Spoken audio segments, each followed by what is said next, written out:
नमस्कार, मैं हूं अमित और आप देख रहे हैं आंखें न्यूज 24। बिहार के लघु जल संसाधन मंत्री जयंत कुमार ने कहा कि देश के प्रधानमंत्री 9 साल में खाली झोला लेकर प्रधानमंत्री बिहार आ रहे हैं। देश के प्रधानमंत्री अगर बिहार आ रहे हैं तो बिहार को विशेष राज्य का दर्जा दें और बिहार के विकास के कार्य को आगे बढ़ाएं। प्रधानमंत्री नरेंद्र मोदी को आखिरी साल में बिहार को विशेष राज्य का पैकेज देना चाहिए। बिहार की जनता की ये मांग है और बिहार के विकास के लिए कुछ काम करना चाहिए। ये आखिरी साल है उनके प्रधानमंत्री कार्यकाल का। बिहार के कई नेता केंद्र सरकार में मंत्री हैं, लेकिन बिहार के विकास के लिए कोई काम नहीं करते हैं। इन नेताओं का केवल काम है हिंदू मुस्लिम करना। आपको सुनवाते हैं और क्या कुछ कह रहे हैं।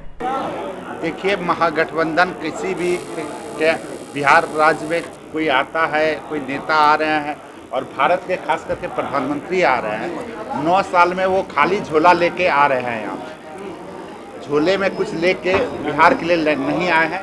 इस बार कम से कम आखिरी साल है उनके प्रधानमंत्रित्व काल का, तो इस बार कम से कम वो आए तो कम से कम बिहार को विशेष राज्य का दर्जा दें। ये बिहार की जनता चाहती है।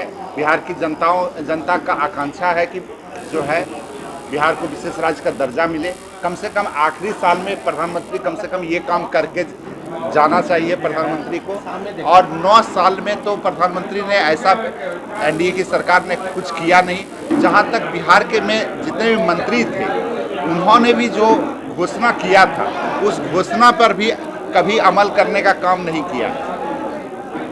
बिहार में ग्रामीण विकास मंत्री हैं गिरिराज सिंह जी, केंद्रीय ग्रामीण विकास मंत्री हैं।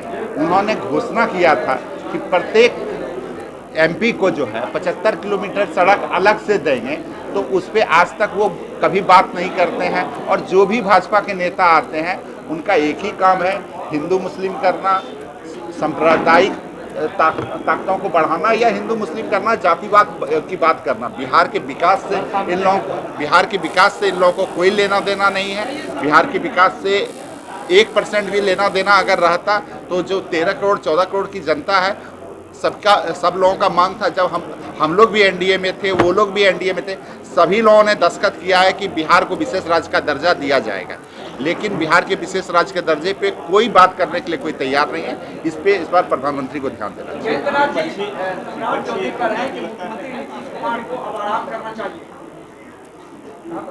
सम्राट चौधरी को तो वहाँ पर काम नहीं करने दिया जा रहा है।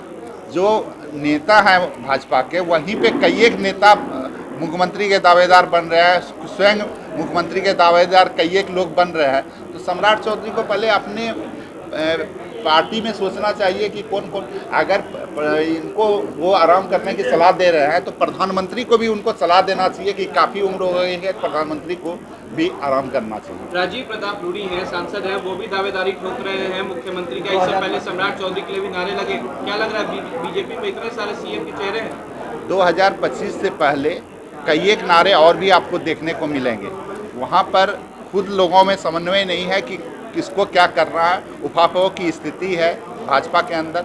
और जब से महागठबंधन एक हुआ है तो सम्राट चौधरी को पहले अपने पार्टी में सोचना चाहिए कि कौन कौन, अगर इनको वो आराम करने की सलाह दे रहे हैं तो प्रधानमंत्री को भी उनको सलाह देना चाहिए कि काफ़ी उम्र हो गई है, प्रधानमंत्री को भी आराम करना चाहिए। राजीव प्रताप रूडी हैं, सांसद हैं, वो भी दावेदारी ठोक रहे हैं मुख्यमंत्री का। इससे पहले सम्राट चौधरी के लिए भी नारे लगे। क्या लग रहा है बीजेपी में इतने सारे सीएम के चेहरे हैं? 2025 से पहले कई एक नारे और भी आपको देखने को मिलेंगे। वहाँ पर खुद लोगों में समन्वय नहीं है कि किसको क्या करना है। उफाफों की स्थिति है भाजपा के अंदर। और जब से महागठबंधन एक हुआ है उन लोगों को कुछ समझ में ही नहीं आ रहा है कब क्या करना है। कभी इनको मुख्यमंत्री बनना है, कभी किसी को कुछ करना है। सबको कुछ ना कुछ बनना है, लेकिन बिहार की जनता से किसी को लेना देना नहीं है। चाहे राजीव प्रताप रूडी जी हों या सम्राट चौधरी हों, किसी को बिहार की जनता से लेना देना नहीं है। जिनको भी कुछ ना कुछ स्वयं बनना है, इसके लिए लोग प्रयासरत हैं।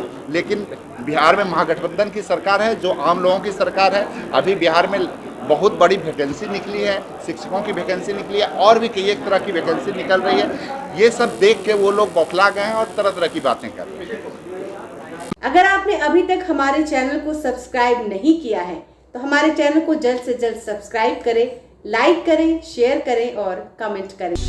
क्या आप पत्रकारिता के क्षेत्र में अपना कैरियर बनाना चाहते हैं?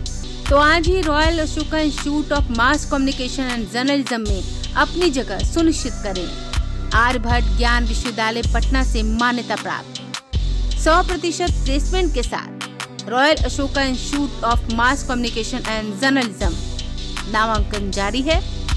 हमारा पता है DS/16 गायत्री मंदिर के समीप, कंकड़बाग, पटना 8,20,000। आप हमें संपर्क भी कर सकते हैं।